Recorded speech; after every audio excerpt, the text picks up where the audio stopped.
the documentary. I've had a chance to be able to sit down and watch it, and congratulations. Thank you. Thanks so much. So tell us a little bit about what made you decide to make a documentary about this great subject. Well, it's going back to just before the March strikes and before I decided to start kind of on this journey. But it was I remember speaking to a few of the students in the movement at the time, and their stories were really interesting, but also the students themselves were super impressive and articulate and mature, and had really thought through all their reasoning. It's very impressive. And I remember the media and politicians at the time were kind of making comments about them which were really negative and just kind of going exactly against what I was experiencing, like when I was talking with the students and learning about the movement and what they were doing. And in the media at the time as well, there was like a lot written about them, but not a lot written with them. So we decided to tell the story, but from the young people's perspective. Yeah. And how did they deal with you when you first approached them? Because I know that the media was being so negative, and it was only really a couple of programs like The Project that were really giving them any airtime and being serious about the interviews. Were they kind of skeptical when you first approached them about doing the documentary? A little bit. I mean, that's always the case in documentaries. The first approach to a subject is always the hardest, because it's a two-way relationship that you need to build. It's all, it's built on trust, especially when you're doing a documentary where, you're not out to get anyone. You're telling their authentic story. And I think that's probably what the biggest difference was between us and other stories and other media organizations, is that we were, this was going to be collaborative. This was them telling their story in their voice. They were doing the filming. So there was an element of control of what they were going to say, what they were going to share. And usually when you bring someone in like that and you make them part of the process, they'll actually open up even more.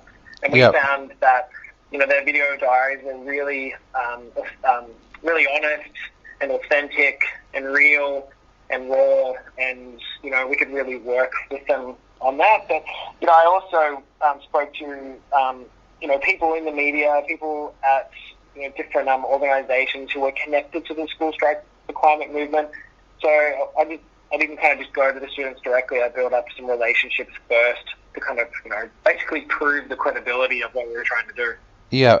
And what made you decide to go with the style of filmmaking where they did do their own vlogs and their own video diaries? Because that is such a great way. It gives us, the audience, such a great insight to them. But what made you decide to go with that way of filmmaking? Well, I'd worked on a show previously, an ABC Kids program called My Age 12 Life. And we had kind of done the same thing, which we had called at the time, a vlogumentary.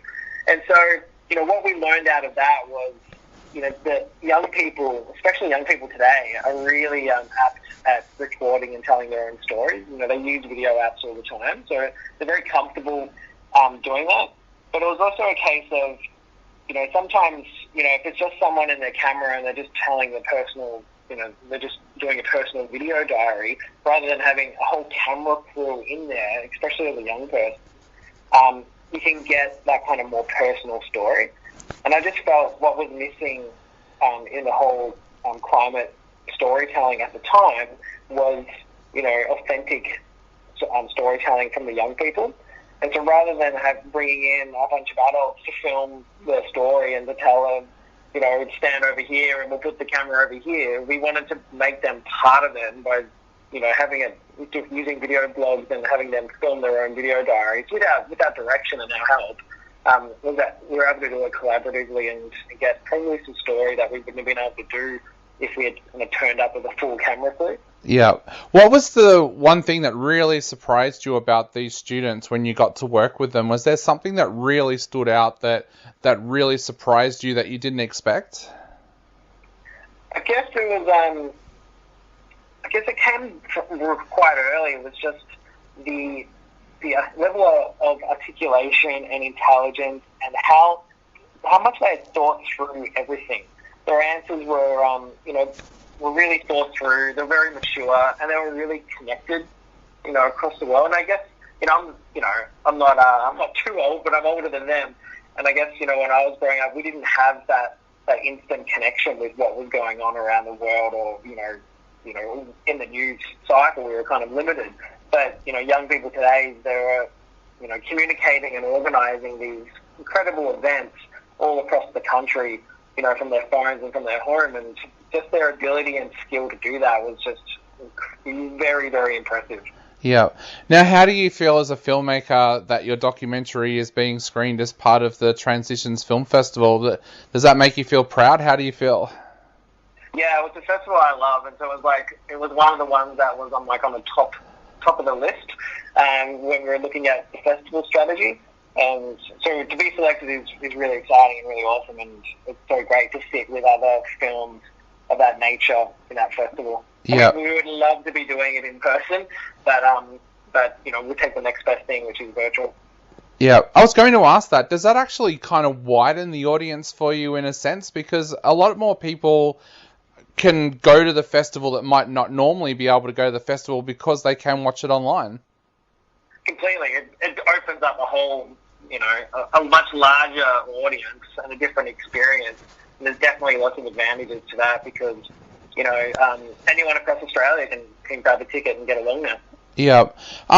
Has this been a tough year for you to try and get the documentary out there? I know that, as a film reviewer, I've pretty much had to review every film this year at home rather than going to media screenings, and we've really only had a few weeks where cinemas have been open here in Melbourne. Has that made it tough to try and get the documentary out there to an audience this year? Yeah, it has. We had lots of festival selections that went away, unfortunately, because the festivals were either postponed or just pulled out of 2020. We had a lot of festival selections that then went online only.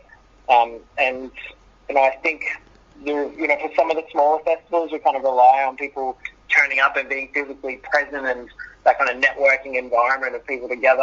I think that kind of harmed those festivals and the attendance through that.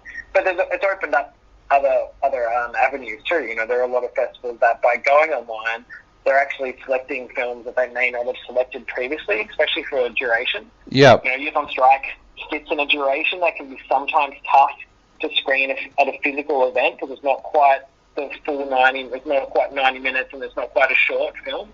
So being an online, switching to that online festival strategy means that festivals can screen films at 40 minutes, at 45 minutes without a problem. Definitely. So I think that's a big advantage for us. Yeah. And Rob, this is such a fantastic documentary. So to wrap up, what would you like to say to people out there before they check out the film as part of Transitions this year? I guess that's a good question.